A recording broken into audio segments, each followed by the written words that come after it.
2 linggo bago ang ikatlong State of the Nation Address ni Pangulong Ferdinand Bongbong Marcos Jr., ikinakasana ng grupong Bagong Alyansang Makabayan at iba pang progresibong grupo ang malawakang kilos protesta para ipakita ang umano'y kapalpakan at pambobolas sa bayan ng kasalukuyang administrasyon.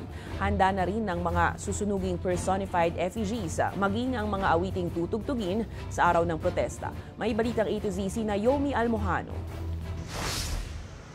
Sa bagong Pilipinas, Pilipino lalong naghihirap. Diyan iikot ang tema ng isasagawang kilos protesta ng iba't ibang progresibong grupo para ipakita ang umano'y kapalpakan ng administrasyon at sabayan ang ikatlong State of the Nation Address ni Pangulong Bongbong Marcos Jr. Last week po, sinabi ng chief ng PNP na sa darating na SONA ay sana daw huwag ma-inconvenience ang publiko dahil sa mga protesta. Ang totoong nagpapahirap sa bayan ay ang isang gobyerno na kontrolado ng mga political dynasty, mga malalaking negosyo at makakapangyarihang mga pamilya at mga dayuhang imperialista. Ayon sa mga leader ng mga grupong makikiisa sa protesta, ilalantad umano nila ang mga inconvenient truth sa pamumuno ni Marcos Jr. Sa bagong Pilipinas, karapatan ng mamamayan patuloy pa rin nilalabag at lagana pa rin ang kawalan ng hustisya o yung tinatawag nating sa Ingles, impunity.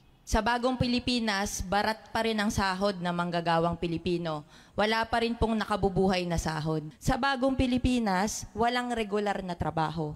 Nagpapatuloy ang eskema ng contractualization. Dagdag pa nila, pampapogi lang umano ni Marcos Jr. ang pagpapatupad kamakailan ng 35 pesos na dagdag sahod at 29 pesos na bigas para may maibida umano sa kanyang SONA. Inihahanda naman na ng grupo ang bolang may logo ng bagong Pilipinas at nagsasampalang effigy ni Pangulong Ferdinand Bongbong Marcos Jr. at Vice President Sara Duterte na susunugin bilang parte ng protesta. Yan yung itsura kasi tumitindi yung yung kanilang pag-aaway, yung kanilang yung bitak sa bagong Pilipinas, nakikita na.